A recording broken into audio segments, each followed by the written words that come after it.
Good morning. Today we are going to see a lesson from history, that is educational development in India. In this lesson we are going to see how the development taken place on education in India from ancient till now. What are the changes in developing the education taken place? We'll see. First we'll see the introduction. What is education? Is it needed? Why it is needed? Education is a continuous process of acquiring and sharing of knowledge, skills and values. Education is recognized as the foundation of a progressive society. So, in a particular place, a particular society, how it develops, it depends upon the people in that particular society are educated or not. Based on that only, even the development of society is determined, will be determined. So, education is important not only for our own sake, for our society, for our country, it is needed. And this plays a vital role in shaping a responsible people. You can see the educated ones will be very responsible in their work. They will be very punctual in their work.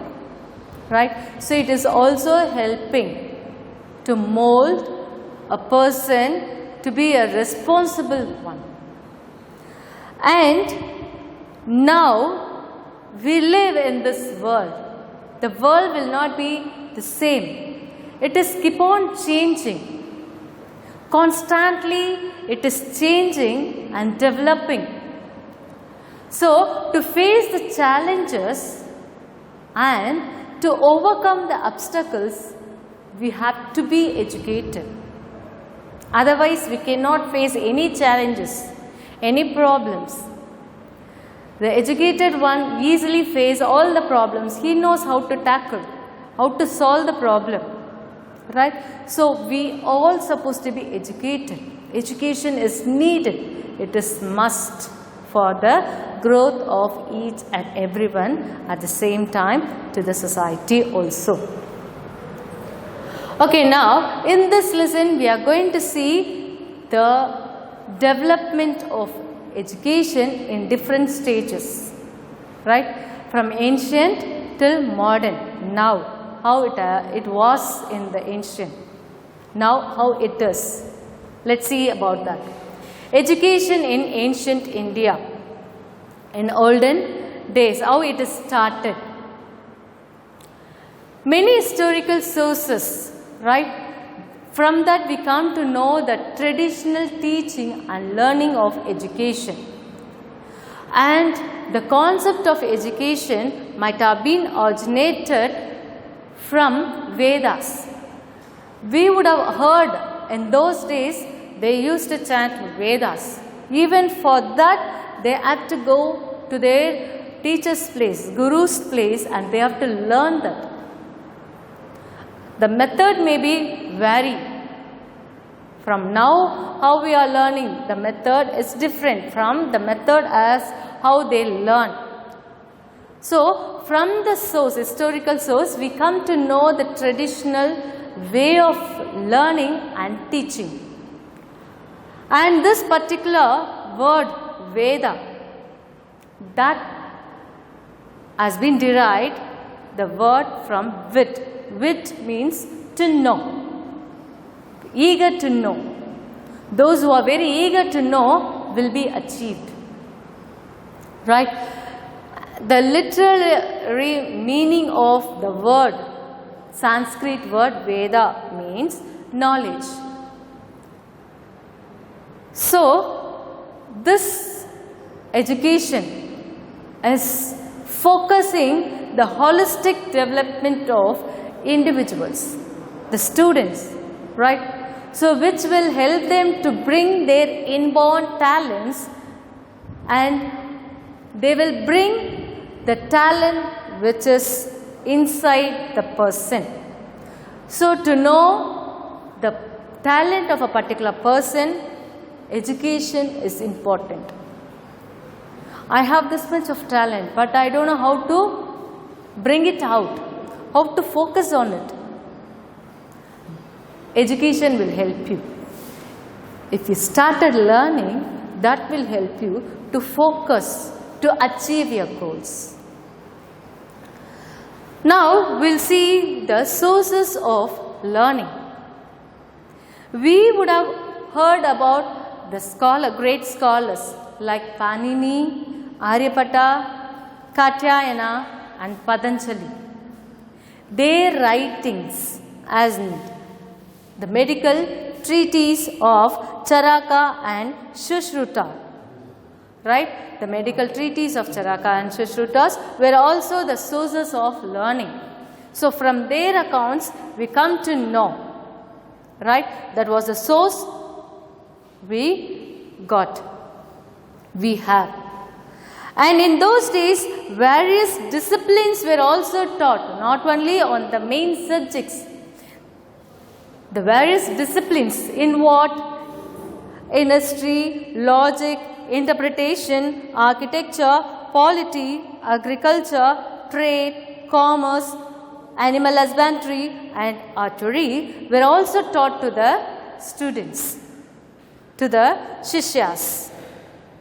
They not only focus only on Vedas, even in different disciplines were also taught to them. Not only in this, even they focused in physical education. In a curriculum area, people were allowed to play. They played many games and they are involved in recreational activities, right?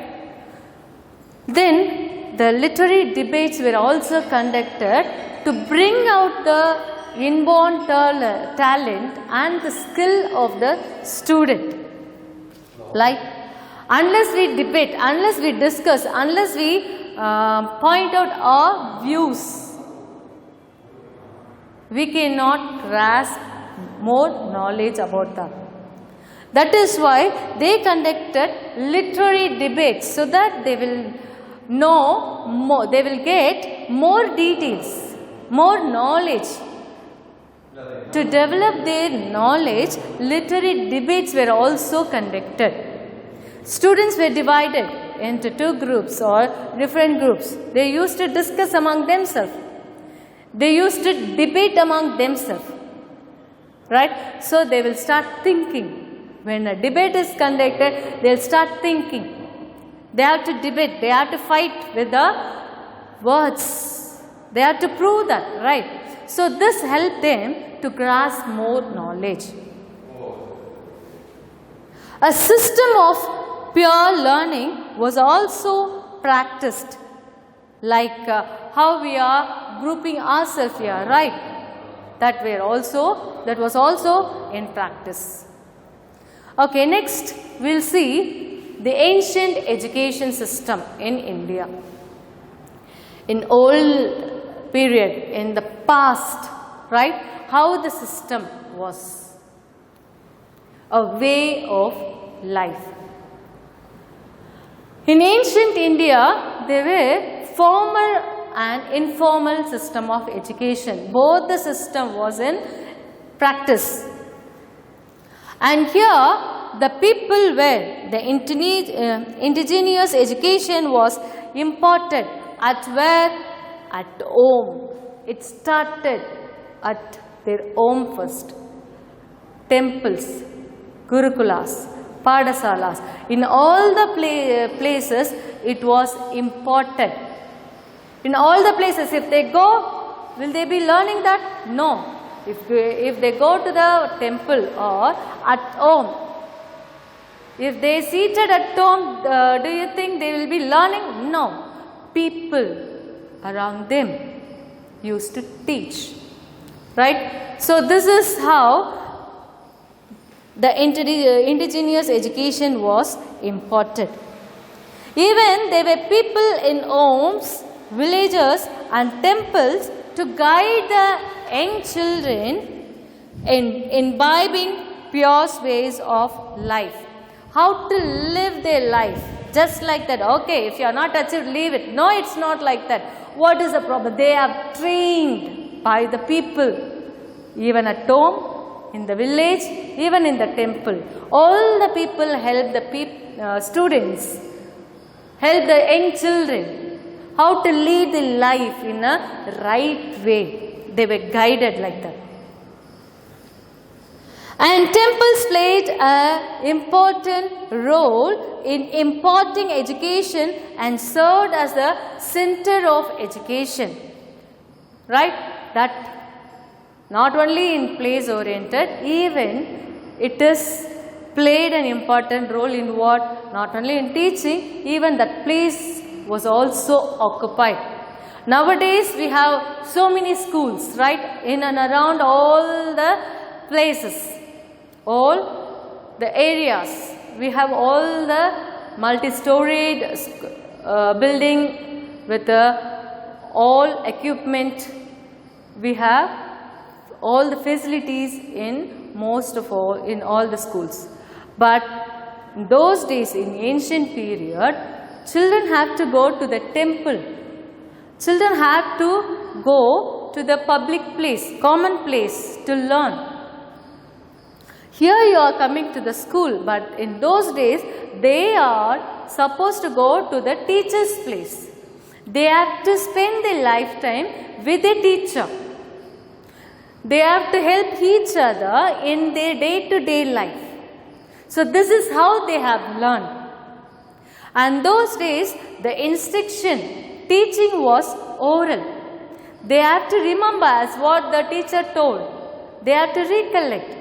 So they have to meditate. Nowadays you have all the facility how to write. You have all the writing materials to write, to even store. We have all the devices. But in those days all the teachings were given orally. Oral instruction were given. And some of the Padasalas and some of the places, the Gurukulas, were also named with the saints, with the Guru. And the place where they learn, not in a particular place. They have to go, they have to move along with their Guru. Wherever he goes, they have to follow him. Forest, jungle, in the open place, in the ground, at home, right? In different places they were learning.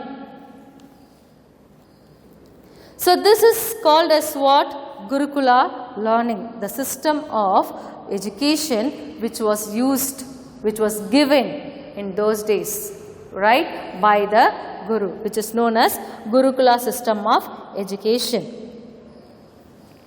The family of Guru functioned as a domestic school or an ashram, right?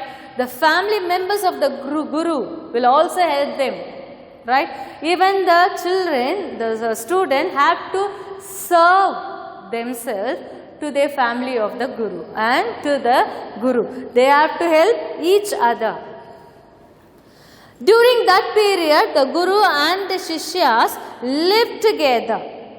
The main object of this system was what? To give the complete learning. Unless they practice, right, they cannot gain. What is the use of giving only the knowledge? Okay, this is the way you have to follow at home, right?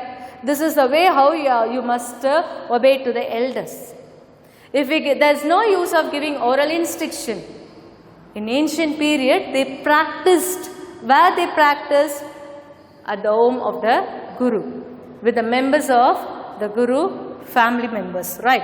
So this is the way they have learned, which lead them a disciplined life.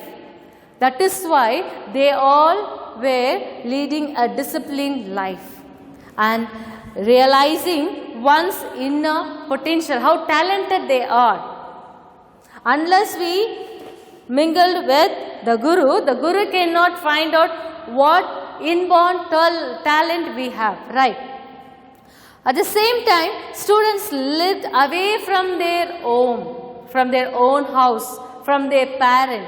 They are away from the parent and they lived along with the Guru.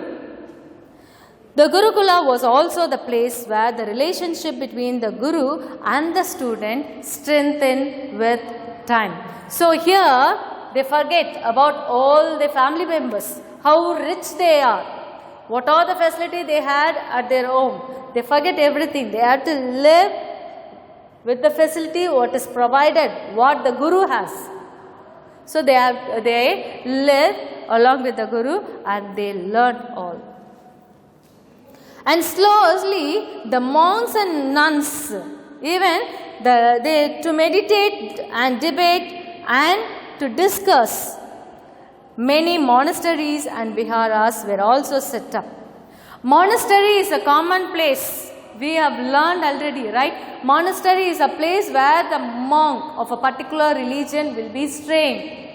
Even the monks and the nuns used to live over there in the monastery or in the viharas. For what? Not only just to pass the time, not only to relax, even in that place, the monks and the nuns will have their debate, will have their discussion, so that their skill, their talent, their knowledge will be growing. So many monasteries and viharas were also set up in those periods. Around these viharas, other educational centers of higher education developed. Okay, the basic they have completed. If they want to continue their studies, education, then many centers were also established, educational centers, where it is attracted the students from different places. So by seeing this, the students are getting higher education, the people, the students from different area, different places were attracted by that. From which are the places? China, Korea, Tibet, Burma, Ceylon, Java, Nepal and other distant countries, people were attracted. So they have migrated, they have started moving. Next we will see viharas and universities. In Buddhist period, how it has taken place. What is the importance of viharas and universities? How this Buddhist scholars utilize this viharas and universities to spread education. The Jataka tales. From these accounts, we come to know the Chinese scholars, the accounts of Chinese scholars, Yuan Stong, Tsing, right? These are the Chinese scholars. From their accounts, we come to know many kings and the people who helped the children to get their education, to cultivate their education, how they involved in that. It has given very clearly. So when we go through the accounts, when we go through the notes of Yuanzhang and Tsing, we come to know all this, help us to know the involvement of the king and the people.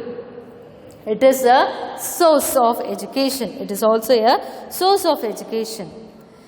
Through monasteries and viharas, Buddhist scholars carried out the educational work. Right here in the beginning, the students, right, they have started discussing, they had a debate, right, to develop their skills and knowledge. But slowly what had happened, now they have learned. Those who have completed, right, the senior students will help the young ones. Even in Gurukulas, it was taken place. In the absence of the Guru, or even they help the Guru, the senior ones, right, the grown ones who have learned a lot from their Guru.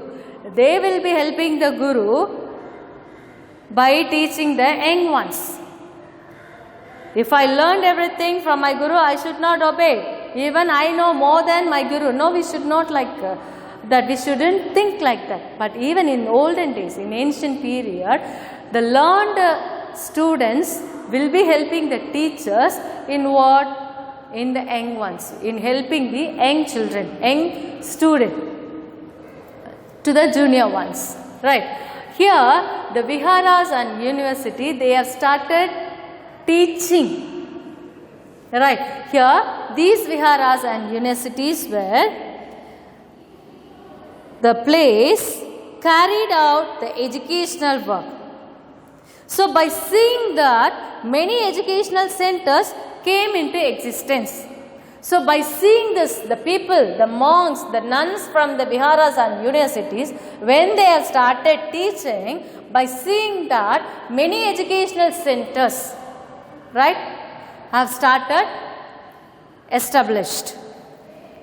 Among the most notable universities that emerged during that period were situated at Taxila, Nalanda, Vallabhi, Vikramasila, Odantapuri and Jagatala. These universities developed in connection with the viharas. So with the connection with the viharas, these universities were developed, right. Unless they have started the teaching out to the student, these universities would not be established. So they have the link with the viharas. Those at Benares and Kanchi, the universities at Benares and Kanchi developed in relation with the temples and became the centers of community life in the palace where they were situated, because these were temple area. This Kanchi and Benares were temple area. So these areas, center, educational center was what? Temple, right. Already it was a scene. But these universities, educational centers, what we have seen, those had the link with what viharas. But the education center which is in Benares and Kanchi, which has the link in with what? With the temples.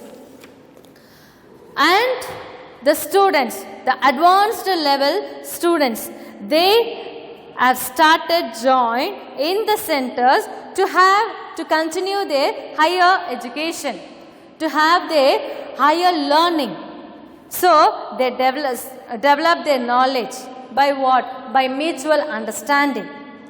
How will we get the mutual understanding? Unless we discuss with the learned one, unless we discuss with the scholars, unless we clarify our doubts with the teachers, right. So they have started discussing among themselves. Occasionally, even some kings will also summon for what? The king used to call all the scholars from different places, all over India or all over the world. From different part of the country, all the scholars will gather to the particular king's court. There the debate will take place. Why it is conducted? To grasp more knowledge. Right. So, unless we debate, unless we discuss, we cannot grasp more knowledge. Next, we see the role of teachers. The role of teachers, they had a complete autonomy in all aspects, even for selecting the students. How many students they have to select, in what way they have to select, how to design the syllabus, all they had a complete autonomy. And the course get completed when the teacher satisfied the performance of the student. Okay, my student, my Shishya have learned everything. He know how to lead his life. Not only to lead his life, he know how to be a good person to the society. So, the course will be concluded when the teacher is satisfied with the performance of the student. It will get over. He would admit as many students as he liked and taught what is student's inborn talent and what he wants to learn. Right? According to the student's wish. As whatever he likes, the teacher will not go like that. What is the inborn talent talent of the student. That has to be found by the teacher. So according to that, the teaching will be given. What is the primary method of the teaching? Discussion and debate. Conducting discussion and debate was the primary method of teaching. Teachers were also assisted by the advanced level students. Advanced level. So many years they would have learned with the guru, right? So those kind of students will be helping the teachers to take care of the young students. Next, we'll see the education in medieval India. I hope you would have understood the ancient education system. Now we'll see the education in medieval India. This education in medieval India developed radical transformation with the arrival of Muslim education. With the arrival, when the Muslim education started, there were so many transformation, development, changes taken place in the medieval India. The country was invaded by various foreign travelers, rulers, traders. So out of that, they brought their own culture, tradition to India. So which was mingled with their own traditional culture. They have started mingled with the people of the country. So besides religion, society and culture, education in medieval India also experienced a new perspective. The main aim of education during Muslim period was the elimination and extension of knowledge. Elimination and extension. Want to give more knowledge. What has to be removed from them? What has to be given to them? Right? The main aim of the Muslim education was the elimination and extension of knowledge. In the 11th century, the Muslim rulers established primary and secondary schools. During the 11th century, the Muslim rulers established primary and secondary schools.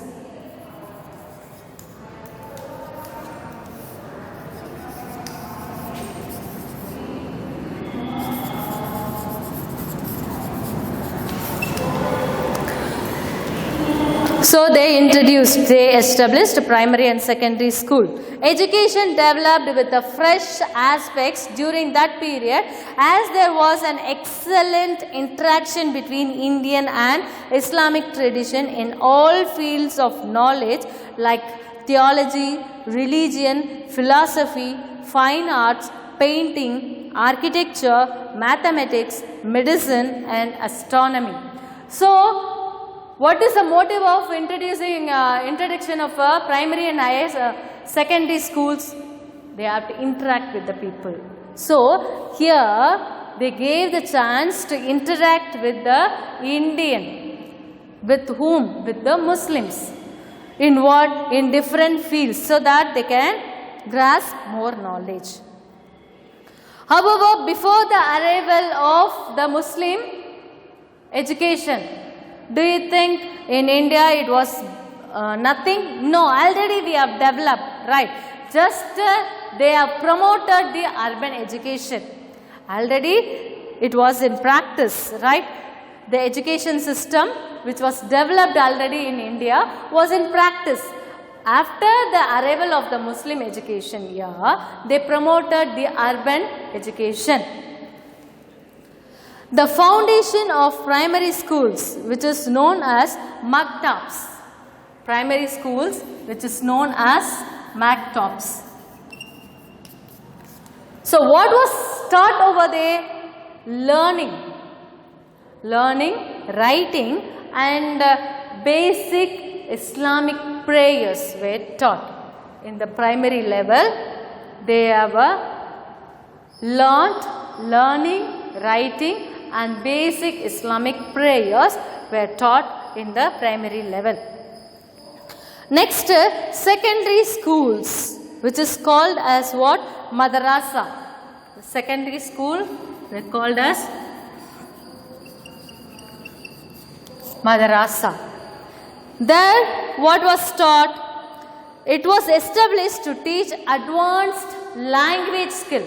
So, this Madrasa secondary school established to give advanced level of language, advanced language skill was given. By seeing this, many madrasa were also established.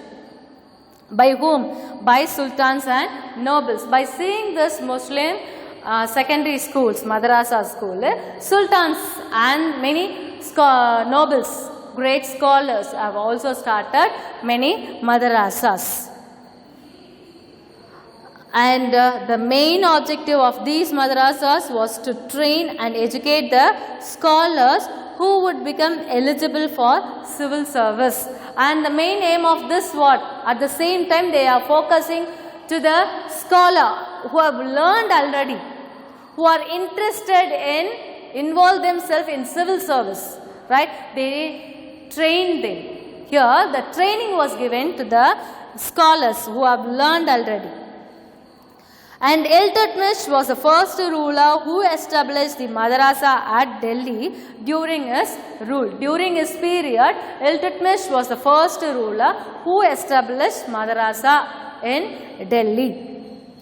And after his period, many madrasa came into existence. The system of education in medieval India was under the control of ulema. Right? The system of education, that especially in medieval India, was under the control of ulema.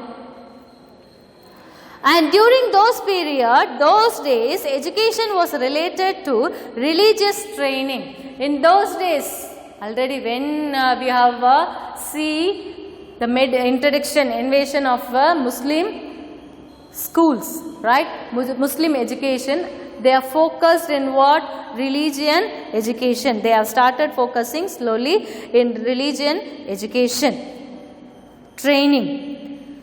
The various subjects were also taught, like medicine, Arabic literature, grammar and philosophy were also taught to the students.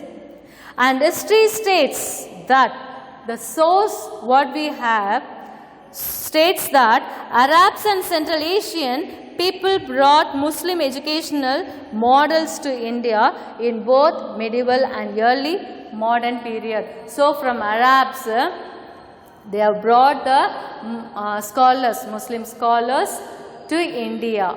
When? During the end of medieval period and in the beginning of modern India, they have brought them here.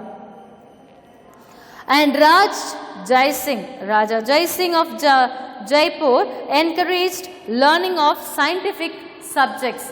At the same time, by saying this, all the rulers have started encouraging patron of learning. So he focused on what? Scientific subjects.